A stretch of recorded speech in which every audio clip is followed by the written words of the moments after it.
Spoštovani kolegice in kolegi, dragi gostje, lepo pozdravljeni na Študijskem centru za narodno spravo. V veliko veselje in čast mi je, da imamo možnost prisluhniti kolegu dr. Željku Osetu. Kolega Željko je človek mnogih ne samo talentov, ampak v zadnjem času predvsem mil, bi rekli, da jih zbira. Veliko potuje po svetu, tako da smo imeli tudi čast in priložnost, da je pa zdaj zadnje 3 mesece bil naš sodelavec. Se pravi, pridobil je štipendijo preko sklada za, sklad za repatriacijo. Repatriacijo, tako je. Ja. Prek razpisa, se pravi vračanja slovenskih raziskovalcev iz tujine domov. Tako da je zdaj v bistvu danes, oziroma jutri je zadnji dan uradno našega plodovitega sodelovanja.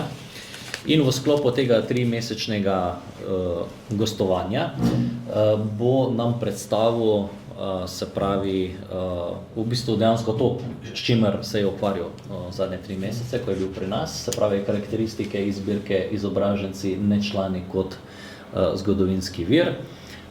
In po predavanju bo seveda tudi prostor še za vprašanje, oziroma bomo veseli tudi, če se bo kar kakšna debata iz tega razvila. Kolega Željko, prosim.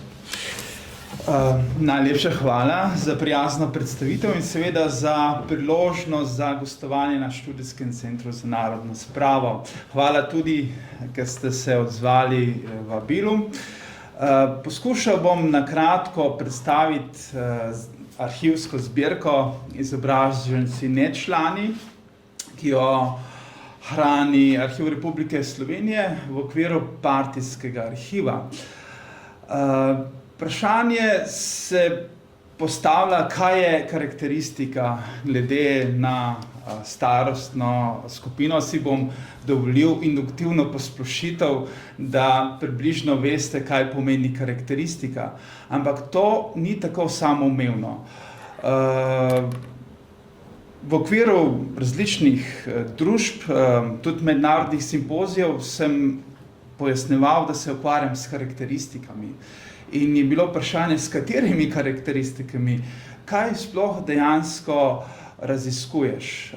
Torej, ukvarjal sem se z moralno-političnimi ocenami za obdobje 1946-1951 za ljudi, ki so po mnenju partije izpolnjevali oba pogoja. Torej, da so bili izobraženci in kot drugo, da niso bili člani partije. Pri tem ustvarjalci te zbirke niso bili povsem dosledni, ker so v to zbirko 450 oseb vključili tudi nekaj oseb, ki so bili bodisi kandidati za članstvo ali pa so postali člani. Ampak najprej poglejmo, kakšno je stanje raziskav na področju karakteristik.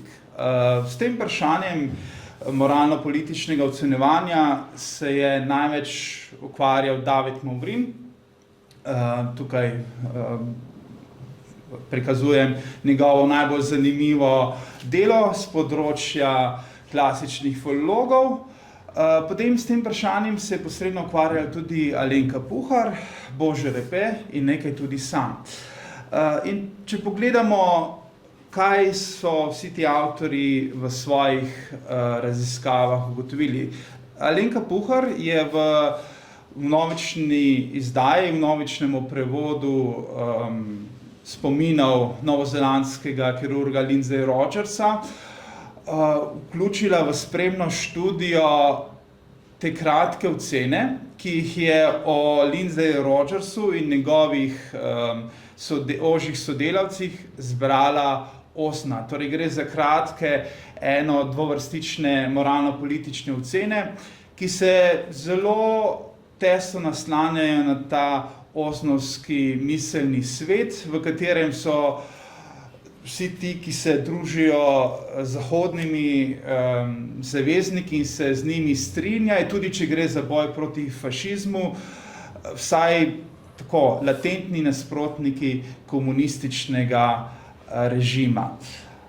In tukaj Alenka Puhar v tej svoji spremni študiji opozarja, da torej gre na izjemno kratke zapise, v katerih prevladuje oznovski žargon in se pojavljajo tudi protislovne oznake, ko so v bistvu posamezniki označeni za zapadne, za ljudi, ki pač so pristaši zapadne miselnosti in hkrati so simpatizeri Sovjetske zveze. Torej gre za zelo protislovne oznake. Tega vprašanja moralno-političnega ocenjevanja se je na nekoliko drugačen način lotil Movrin, ki ga je zanimal ta medosebni odnos, torej odnos med ocenjevalcem, v tem primeru Jožetom Košarjem in vsemi klasičnimi filologi zaposlenimi na Filozofski fakulteti Univerze v Ljubljani. In tukaj Movrin ugotavlja, da je bil Košar spet med lojalnostjo partiji in kolegijalnostjo do klasičnih filologov. In v teh ocenah, primerjavi z drugimi, je bil Košar njim veliko bolj naklonjen, razumevajoč in je marsikatero oznako postavil ta kontekst, da so recimo Fran Bradač ljudje, ki so izhajali iz revnega okolja in da se torej obstaja verjetnost, da ne bodo nasprotovali novi socialistični ureditvi. Naslednji avtor, ki se do tega vprašanja zelo zanimivo opredelil, pa je Božo Repe v svoji knjigi o 100. obletnici Ljubljanske univerze. Božo Repe, kot je znano, se pred to obletnico ni tako poglobljeno ukvarjal z akademsko zgodovino, zato se je v svojem delu opiral na spoznanja drugih avtorjev in jih je potem pač postavil v zgodovinski kontekst. In v tem slogu je postavil tudi moralno-politično ocenjevanje s sklicevanjem na spoznanja Aleša Gabriča in je Repe v tej svoji knjigi zapisal, da zaradi zahteve moralno-politične neoporečnosti ni bila zavrnjena nobena habilitacija. Pri tem ni navedel nobenega zgodovinskega vira, nobene zgodovinske študije in kot lahko ugotovim na podlagi svojih raziskav, ta trditev ne drži. In potem v drugem delu pa zapiše, da se je pisanje moralno-političnih ocen izrodilo v čisti formalizem. In to je tudi ena izmed teh ocen, ki je zelo pogosto prisotna v slovenskem akademskem okolju, da torej moralno-politično ocenjevanje karakteristike, da to je v bistvu samo še en dodaten papirček, ki se ga priloži k kakšni vlogi, recimo za habilitacijo, za napredovanje, morda celo za kredit, za stanovanje, ampak to ni čisto tako. Morda je v poznem obdobju, v poznih 80-ih letih se res uporabljalo ogromno fraz, so bile te karakteristike tudi zelo preproste, enostavne, ampak v tem zgodnem obdobju pa vsekakor to ne drži. V tem obdobju so karakteristike odigrale zelo pomembno, če ne celo ključno vlogo. In to morda res ne pri teh uveljavljenih znanstvenikih, ki so bili označeni za nedomestljive, ampak pri mlajših ljudeh, ki niso še bili popisan list, ki še niso imeli referenc, pa je lahko negativna karakteristika zapečatila kariero, še preden se je začela, še preden se je nekdo vpisal na študij, je lahko zaradi negativne karakteristike, ki je morda v kateri je bilo vključeno samo osnovne informacije o njegovem socialnem izvoru, bil zadosten razlog, da nekdo ni bil sprejet na študij. In človek, ki ne more študirati, tu težko računa na akademsko kariero. Tako da ta trditev, da je to se izrodilo v čisti formalizem in da zaradi tega ni bila zavrnjena nobena habilitacija, je potrebno razumeti zelo, zelo previdno in bolj v tem kontekstu splošne samopredstave, kako v Sloveniji je akademski svet temelji samo na znanstvenih kriterijih, torej brez kakršnega koli posega politike. Sam pa sem se ukvarjal s vprašanjem moralno-političnega ocenjevanja v povezavi z Maxem Camcem in oblikovanjem inštitutov Slovenske akademije znanosti in umetnosti, torej kemijskega in fizikalnega inštituta, danes inštituta Jožef Stefan, in kako so ta poročila vplivala na samo raziskovanje in odnose med znanstveniki in kako so pred vojno sprti znanstveniki, so po drugi strani vojni povezani med sabo in je nastala neka takšna klima strahu pred oblastniki, ker je to del tega obdobja spreminjanja odnosa med znanstveniki in politiko v korist političnega pritiskanja na samo znanost. Je pa nasplošno treba ugotoviti, da se v karakteristikah zelo malo govori in piše, in rezultat tega je slovar slovenskega knjižnega jezika, kjer težko najdete konkretno oznako moralno-političnega ocenjevanja. Še najbližje tej zvrsti besedil je žargonski izraz imeti dobro karakteristiko.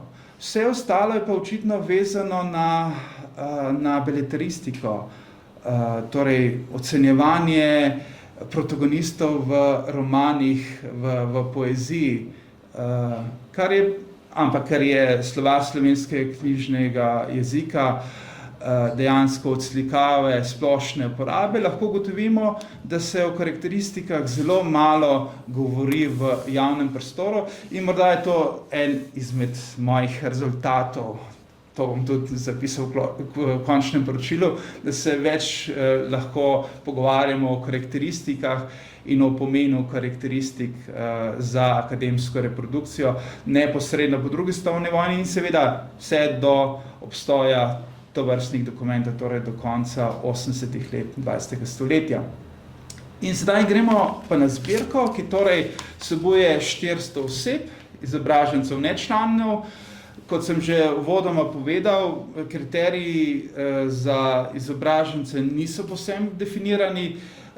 Večinoma so to ljudje z visokošolsko izobrazbo, torej fakultetno ali višjo. V nekaterih primerih pa so ljudje z dokončanim učiteljiščem. Torej ni povsem jasnih kriterijev. In tudi pri drugem kriteriju, članstvu v partiji, je nekaj primerov, ki so mejni, torej so ljudje člani ali pa so v postopku ocenjevanja postali člani partije ali pa so torej bili kandidati za članstvo. Med avtorji karakteristik čast na prvo mesto zaseda Janko Branc, matematik, verjetno še zanj niste slišali. Bil je dolgoletni asistent Richarda Zupančiča, še enega matematika, enega izmed ključnih oseb za razvoj Univerze v Ljubljani, matematika, ki je malo pred koncem druge svetovne vojne zapustil Ljubljano in odšel v Gradec, potem se je želel vrniti, pa mu takratni rektor, zgodovinar Milko Kos, niti ni odgovoril. Njegov asistent, ki je se povezal v OF malo pred koncem vojne, je ob koncu vojne povedal, da ga njegov mentor strastno in obsežno zatiral, zato je uspel dokončati samo en članek v dobrih 15 letih. Vse ostale njegove akademske pobude pa je njegov mentor zavračal. In je potem Janko Branc po drugi svetovni vojni dobil priložnost najprej v okviru OF trojk, ki so presojale o moralno-politični primernosti profesorjev, neposredno po vojni, je torej sodeloval pri čistki, še bolj se pa je aktiviral pozneje kot pisec moralno-političnih ocen profesorjev, asistentov tehniške fakultete. Na drugem mestu je klasični vlog Jože Košar, ki je praktično ocenil vse tako imenovane filozofe, sodelavce filozofske fakultete. Na tretjem mestu je Bogdan Brecelj, zdravnik, in na četrtem mestu pa je Henrik Čopič. In torej ti so, in poleg teh pa so seveda še ocenjevalci. In ko govorimo o ocenjevanju, moramo omeniti še vsaj dve osebi, Janeza Milčinskega, sekretarja komiteja na medicinski fakulteti. Medicinska fakulteta je bila takrat samostojni visokošolski zavod, zato je Milčinski imel zadnjo in odločilno besedo glede karakteristik na medicinski fakulteti. In Alfonza Pirca, ki je bil pa sekretar komunistične partije na univerzi. In tudi on je imel zelo pomembno vlogo. Verjetno zanj niste slišali, je bil pa zaposlen na agronomski fakulteti. In je torej po vojni imel zelo pomembno vlogo pri potrjevanju karakteristik, tudi karakteristik nekaterih pisateljev, kot sem že prej omenil za Janka Branca, torej po vojni dobil zelo veliko moč, saj navidezno, ampak če pogledamo pa njegovo karakteristiko, ki se nahaja v partijskem arhivu, pa lahko vidimo, da ni bil posebej spoštovan. Citiram, potem po to karakteristiko sta podpisana Pirc Alfons in Turšič Ludvik. Pri vsem tem pa njegovo delo nima pravega učinka in mu manjka organizacijskih sposobnosti, ker ne zna mogoče radi bojazni za svoj osebni prestiž pritegniti sodelavcev. In naprej, pri tem delu ni pokazal organizacijskih sposobnosti in še tako naprej. Torej, ocena njegovih sodelavcev, vodilnih tovarišev je bila zelo negativna. Nekaj podobnega velja tudi za drugega najbolj pogostega pisca karakteristik, Jožeta Košarja, ki je bil označen karakteristiki kot odličen organizator, ima dober pregled nad delom sodelavcev in delo tudi stalno kontrolira. Torej odlične sposobnosti, odličen opis osebnih značajskih lastnosti za nekoga, ki piše karakteristik. Ampak, kot piše v nadaljevanju, ne zna nastopiti borbeno in brezkompromisno. Ne bo nikoli pravi partijski aktivist. Volje za dvig partijskosti ne kaže, priznava celo sam, da je individualist in komoden človek, ni pa karierist. In v drugi karakteristiki je podobno označen, da človek, ki je zelo dober administrator, človek, ki zelo natančno spremlja opazovane objekte, ampak mu pa manjka te partijske gorečnosti, da bi napisal kakšno bolj grobo, ostro oceno o opazovanih objektih. In gospod Košar se je pozneje v življenju poskušal odkupiti za te tekste, ki jih je napisal v maju 1949, s tem, da je organiziral založbo Obzorje. In marsikdo pri Košarju se spomni samo tega njegovega organizacijsko-kulturnega dela, nekoliko manj njegovega ravnateljevanja na klasični gimnaziji v Mariboru, še manj pa tega. In če preberete njegov življenjepis, ta del, to njegovo pisanje karakteristik, popolnoma umanjka iz njegovega življenjepisa. Čeprav se mi zdi, da brez tega zelo težko razumemo njegovo karierno pot, še posebej po drugi svetovni vojni. Recimo, glede na to, kako natančno je Košar spremljal življenja drugih, je presenetljivo, da njegovi biografiji manjka, vsaj v uradni biografiji manjka njegovo delovanje med drugo svetovno vojno. V letu 1943 in 1944 je bil namreč zaposlen v Mariboru, torej v okupacijski civilni upravi. Torej, rečemo zaposlitev, ki jo je pri komu drugemu označeval kot izrazito negativno. Pri njemu pa to je bilo nekoliko manj negativno, zato ker je pokazal zelo veliko vnemo za študij marksistične literature in kot piše v Virih, je pokazal zelo veliko stopnjo ideološke zrelosti, z drugimi besedami zgrajenosti. In kot tako zgrajen človek je bil primeren za ocenjevanje drugih kandidatov kot načelnik oddelka za visoke šole in sekretar partijskega oddelka pri Ministrstvu za prosveto.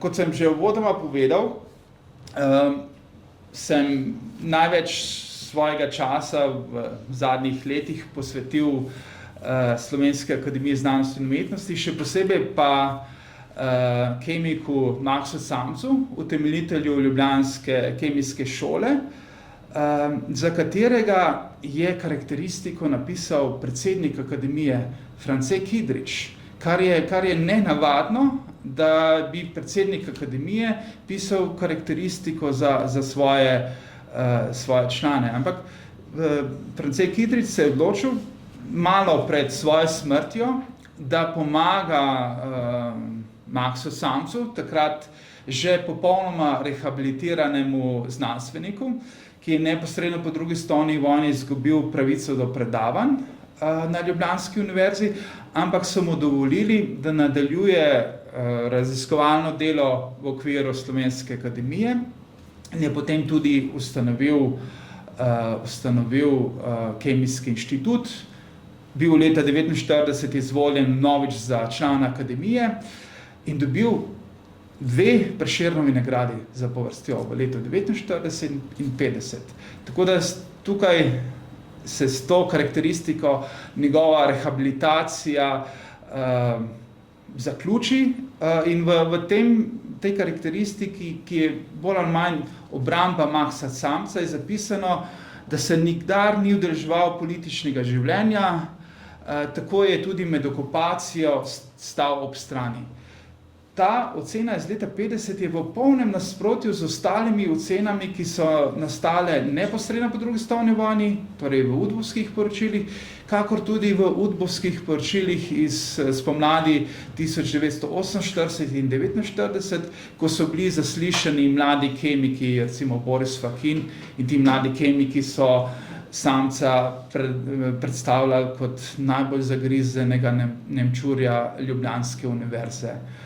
Ampak čas se hitro spremeni, ob primerni podpori, primernem socialnem kapitalu, v novi umestitvi se lahko tudi karakteristika čez noč spremeni. In tukaj v tej karakteristiki je zanimivo, da Kidrič izpostavi, da je neposredno po vojni to možnost zavrnitev iz kroga izločenih nazaj v to akademsko sredino omogočil generalni sekretar centralnega komiteja KPS.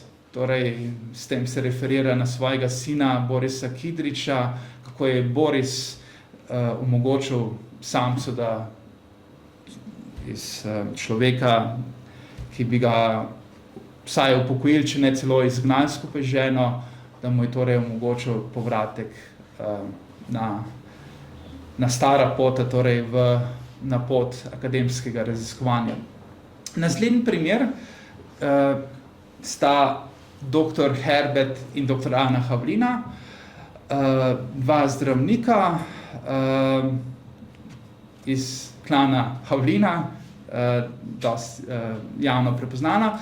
In tukaj vidimo dve karakteristike za moža in ženo, ki sta bila takrat zaposlena na medicinski fakulteti.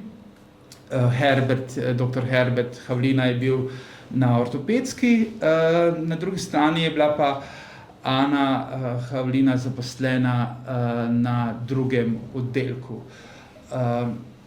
In tukaj v oceno za Herberta Havlino je napisal Bogdan Brecelj, ki je bil kritičen do strokovnih sposobnosti, strokovnih kompetenc Herberta Havline, ga označil za celo nediscipliniranega, premalo vztrajnega, tudi površnega, in opozoril je tudi na njegov socialni izvor, da torej da je bila njegova družina zelo nasprotna OF-u, Osvobodilnemu gibanju, in je ta ocena v bistvu se stopnjuje, najprej neprepričljiva strokovna kompetentnost in potem še tudi politična neprimernost, in tako na koncu pa sklep, da ni primeren za vodstveno mesto. Torej, da ni oseba,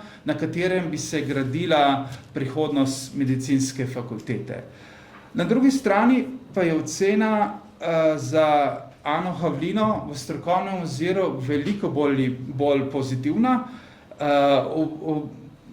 celo tako, da so ji učitelj, da kot mama 6 otrok še zmeraj lahko brezhibno opravlja vse službene obveznosti. In da torej je politično nasprotna, da ne bo nikoli sprejela vodilne vloge komunistične partije, da pa uporablja zelo zvito prebrisano tehniko drobnih komentarjev, da v bistvu komentira odločitve oblasti s smehom, s kratkimi komentarji, z retoričnimi vprašanji, in je to pisateljico te karakteristike zelo motilo, da se nekdo tako odkrito, prebrisano norčuje iz vodilnih tovarišev in opozarja na napake na tako boleč način, kot nekaj nezaslišanega.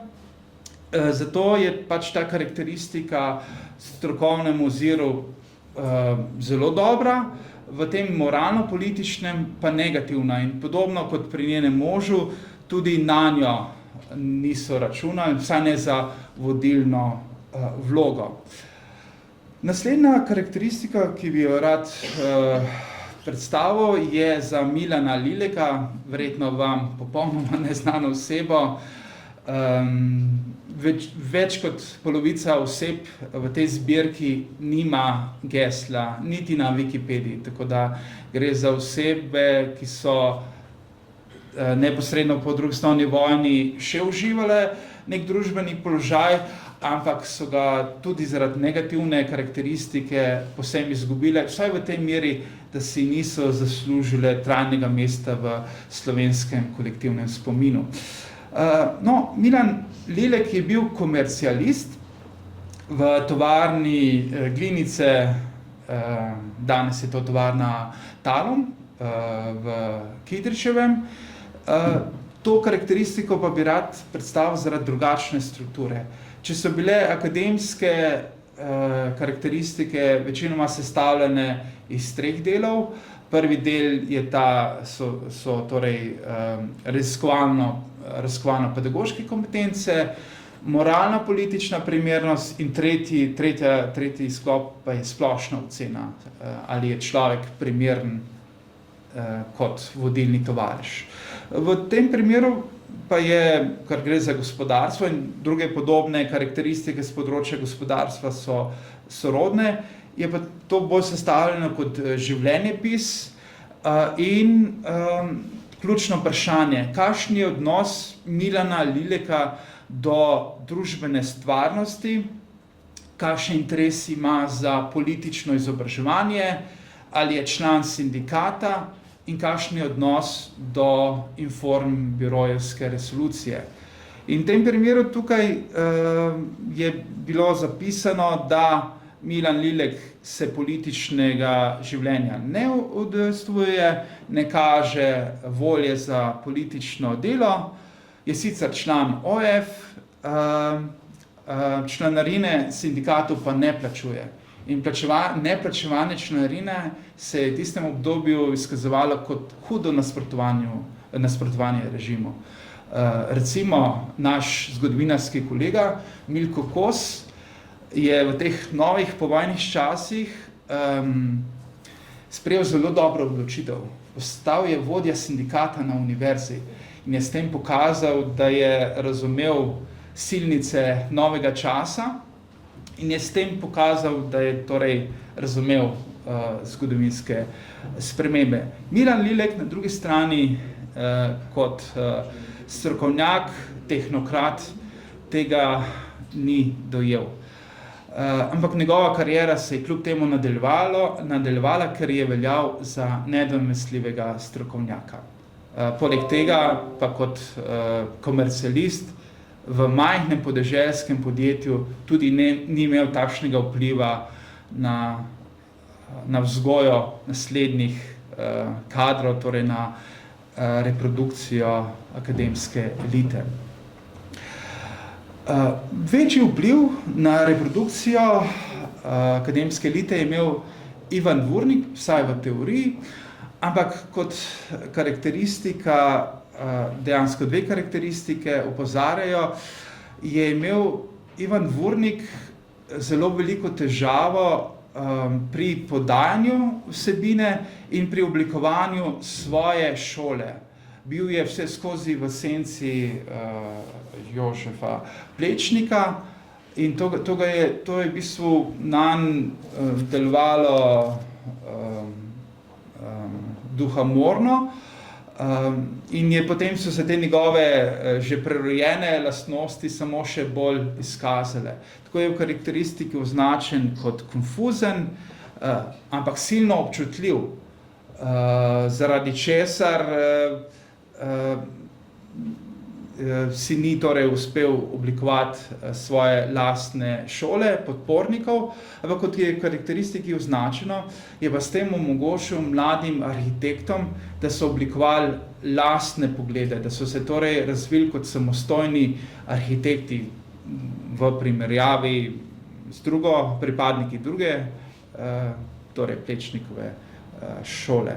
V karakteristiki je tudi podana njegovo družinsko ozadje, da torej izgubil sina med drugo svetovno vojno, ki je bil ustreljen kot talec, mislim, da leta 1942, in da je torej zelo nasproten, torej, da zelo trdno podpira OF, da torej stoji tudi na strani komunistične partije, da torej tudi podpira odziv jugoslovanskega vodstva na resolucijo Informbiro.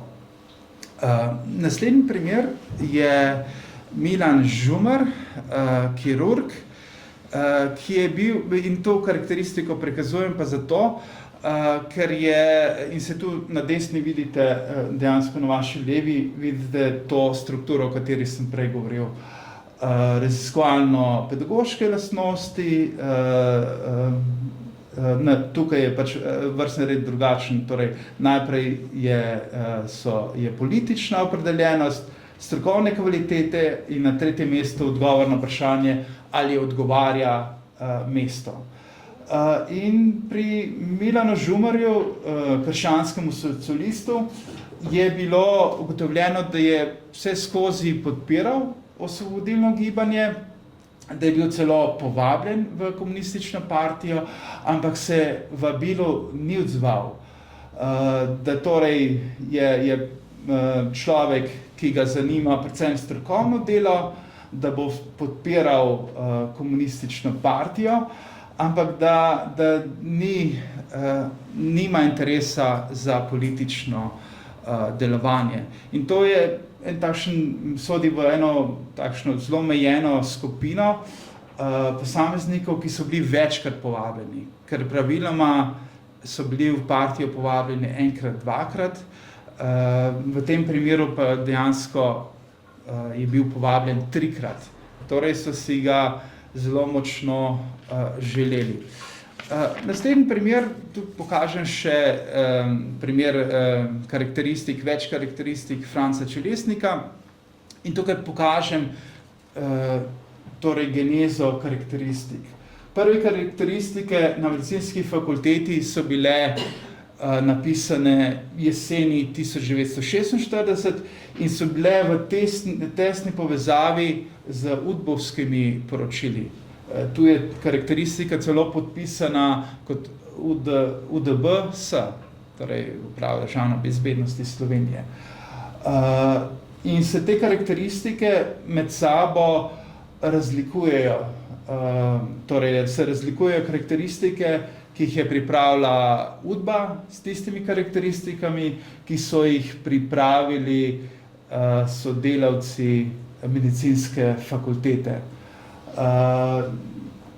Udbovske so veliko bolj politične, je fokus samo na političnih prepričanjih, medtem ko pa karakteristike medicinske fakultete kažejo pa torej poleg političnega vidika je pomemben del pač namenjen tudi strokovno-pedagoškim kompetencam.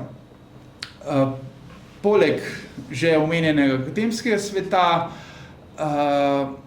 in gospodarstva sem se odločil prikazati še karakteristiko za Blanko Kombatovič, novinarko.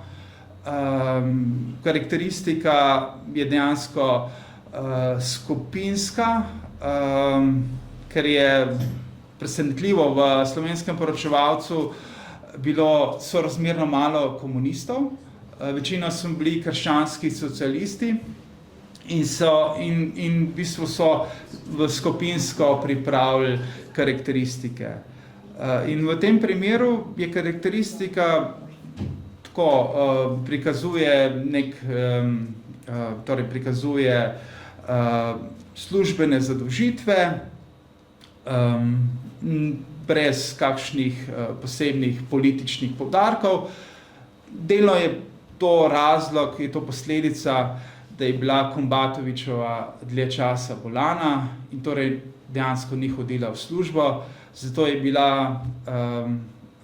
so jo sodelavci malo slabše poznali in so tudi od nje pričakovali, da ne bo ostala pri njih v zaposlitvi. In to je tudi razlog, da je njena karakteristika bolj pozitivna, kot je pa recimo udbovska karakteristika v njej. Ključna ocena je, da je kot človek iskrena, tovariška, delavna in disciplinirana. In ključen poudarek, ni član partije. Naslednji primer je Karl Ferjan, sodnik. V tem naboru karakteristik so 3 sodniki. Torej, 3 sodniki so izpolnjevali oba pogoja za vrstitev v to zbirko. So bili izobraženi in niso bili člani partije. In če ta argument obrnemo, to pomeni, da 1% sodnikov, neposredno po drugi strani 1,5%, po drugi strani vojni ni bilo članov partije. Vsaj tisti, ki so imeli ustrezno izobrazbo. Torej, vsi ostali so bili člani partije, torej zelo močna prevlada, bili nekaj nad 98%. In tu pri Karlu Ferjanu se pokaže, da je bil sorazmerno mlad človek za sodnika in so od njega pričakovali politično-ideološki razvoj. Mu dali tudi priložnost, da da v bistvu zasede vodilna mesta. V času nastanka te karakteristike je bil predsednik okrajnega sodišča v Sežani. In tukaj je poudarjeno, da je sicer dober strokovnjak, dober sodnik, da razume pobude iz političnih forumov, da mu pa manjka revolucionarnosti, da mu manjka te revolucionarne gorečnosti, ki je očitno bila zelo zaželena lastnost pri sodnikih. In zato Karl Ferjan je sicer ostal v sodnem sestavu, ampak nanj niso resno računali zaradi manjka politične gorečnosti. Naslednji pisatelj, popularizator znanosti, o katerem je v zbirki karakteristika, je dr. Lavo Čermelj, o katerem je karakteristiko napisal Janko Branc. In tukaj je Branc o njem napisal karakteristiko, in čeprav ga nikoli osebno ni srečal. Je torej karakteristiko napisal na podlagi govoric in objavljenih del. Tako da je ta karakteristika bolj spominja na kakšno recenzijo. V začetku, v uvodnem delu, rekapitulacija osnovnih dejstev, o objavljenih delih, celo tako daleč, tako slabo je bil Branc informiran, da je špekuliral o njegovi zaposlitvi. Ampak niti to ga ni zaustavilo pred tem, da bi zavrnil pisanje karakteristike. Torej je napisal karakteristiko in to je verjetno tudi razlog, da je napisal toliko karakteristik. Ker če bi pisal samo na podlagi znanih dejstev, na podlagi osebnih spoznanj, bi verjetno napisal nekoliko manj karakteristik. Naslednji protagonist, o katerem je bila napisana karakteristika, je dr. Milan Vidmar. In tudi tukaj vidimo to tridelno strukturo, strokovno delo, pedagoško delo in politično gledanje. In v političnem gledanju je ocenjevalec Henrik Čopič najprej zapisal, da je imel Milan Vidmar težko otroštvo in kako se je boril v življenju. In tukaj se kaže ta osebni odnos ocenjevalca do protagonista, o katerem je pisal oceno. Čopič je bil namreč Vidmarjev študent in tukaj zavzame to držo študenta, ki občuduje profesorja, kako je izhajal iz težkega okolja in kako se je boril. Vsi tisti, ki ste brali spomine Milana Vidmarja, veste, da je šel iz zelo dobro situirane družine, da je res imel telesno hibo, da je imel poškodovano levo roko, da je oče nasprotoval študiju na tehniški visoki šoli na Dunaju, ampak je imel pa zelo, kot tudi Vidmar sam pove, močno podporo mame. In mama je bila dejansko glavna oseba družine, tudi finančni boter vseh projektov in tudi mama mu je potem kupila ne samo parcelo, ampak mu je zgradila hišo. Tako da Milan Vidmar v svojih spominih se nekoliko razlikuje od tega opisa, ki ga je tukaj podal Henrik Čopič. Zato ni presenečenje, da na koncu napiše, da je Milan Vidmar sicer pristaš tega stare miselnosti,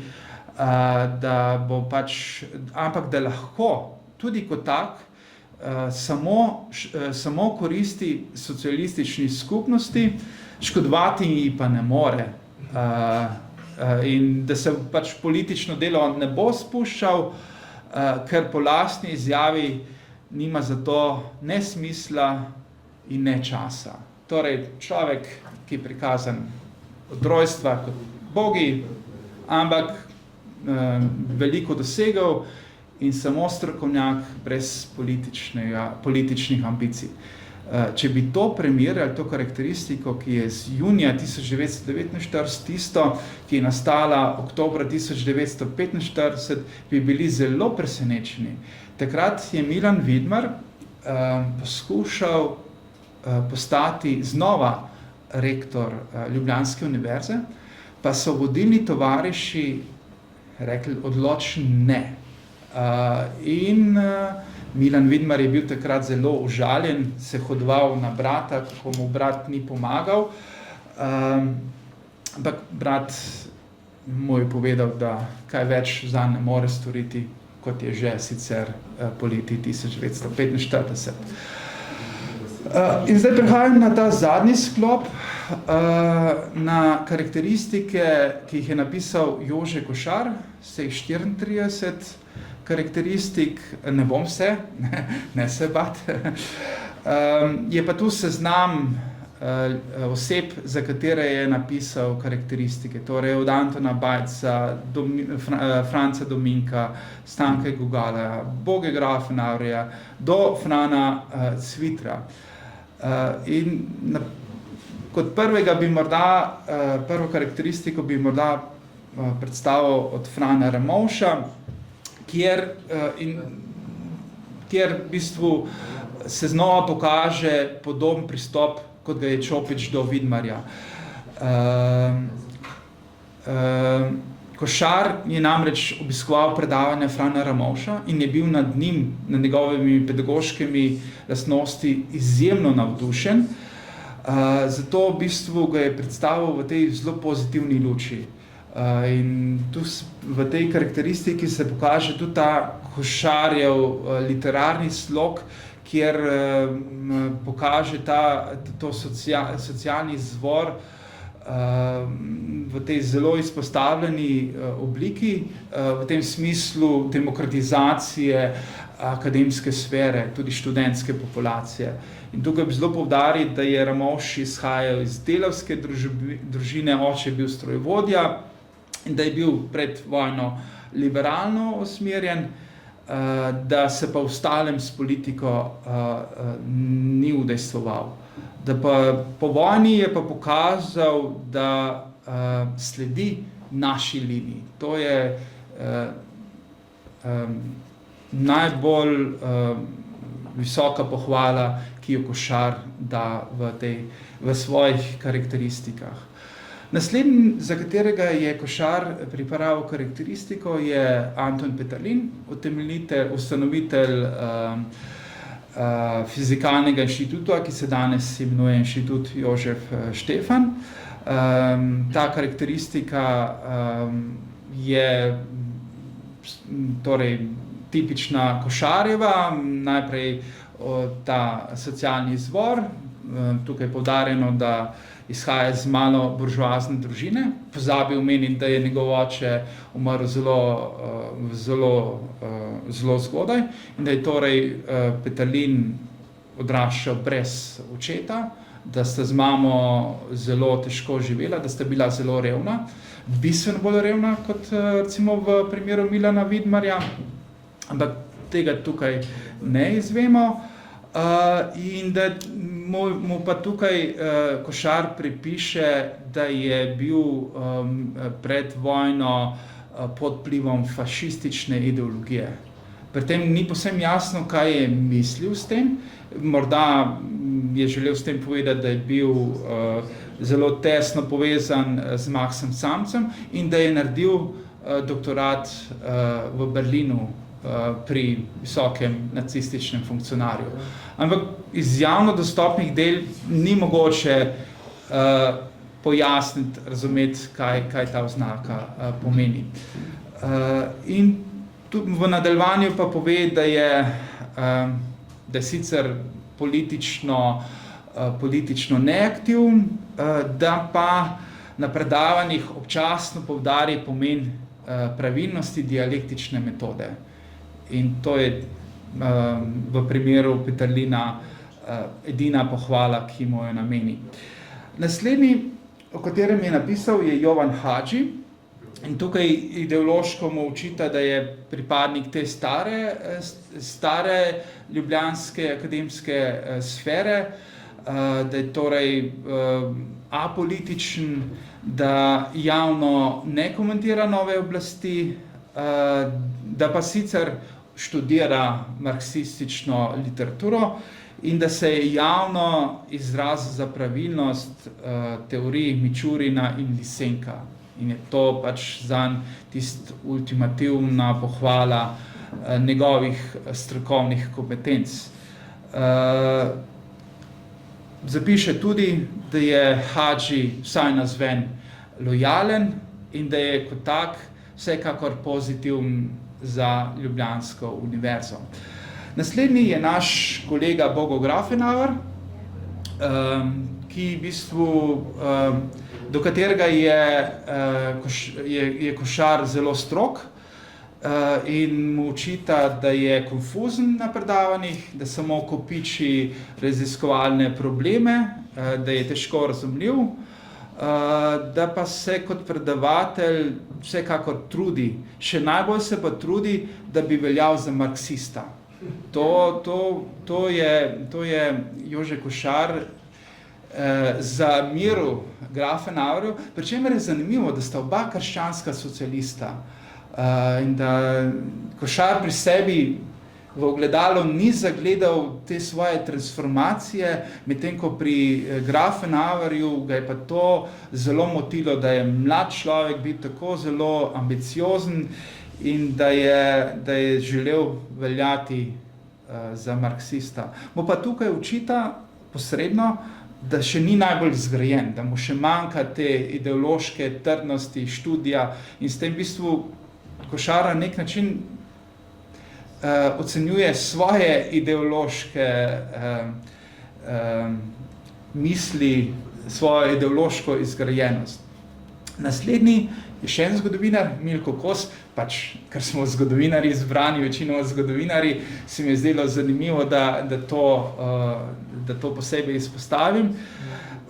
Za Košarja je Kos vodilni slovenski zgodovinar,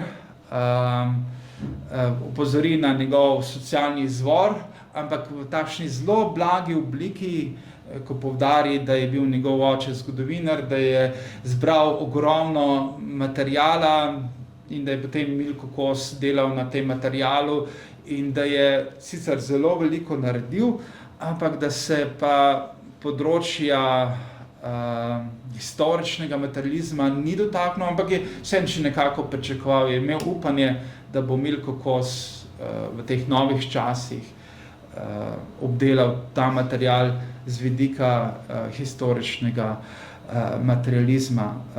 Omeni tudi, da je bil Milko Kos rektor med drugo svetovno vojno, ampak to posebej ne komentira, pač piše zgolj oznako, da je deloval korektno. Torej je bil do Milka Kosa zelo benevolenten, morda tudi zaradi poslednje ocene sledi naši liniji.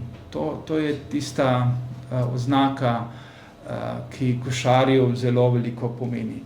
In ob tem še enkrat upozorim, da je bil Košar v tem času načelnik oddelka za visoke šole in sekretar partijskega oddelka pri Ministrstvu za prosveto. Lahko da s tem misli, da upošteva navodila prosvetnega ministrstva. Zelo verjetno pa tudi v tem političnem oziru. In še Franz Cviter. Do Cvitra pa je Košar skoraj da pokroviteljski, zapiše, da je sicer odličen znanstvenik, ampak da je še malo mlad, da torej še ima precej priložnosti za razvoj in da je v bistvu bil že pred vojno na strani naprednih sil, da mu pa še malo manjka, da bi se izgradil v pravega marksističnega zgodovinarja. V poslednjem delu zapiše, da je simpatizer partije, da torej se od njega lahko pričakuje, da bo torej naredil ta znanstveni razvoj v okviru socialističnega miljeja in da pač se pričakuje tudi, da bo vstopil v partijo. Tako, na kratko o teh karakteristikah. Upam, da v prihodnosti bom te karakteristike lahko zbral in izdal, da boste vi si tudi lahko sami prebrali, ne samo za zgodovinarje, ampak tudi za ostale, in da potem še analiziram ta kategorijalni aparat, ki so ga uporabljali različni ocenjevalci. Hvala za pozornost.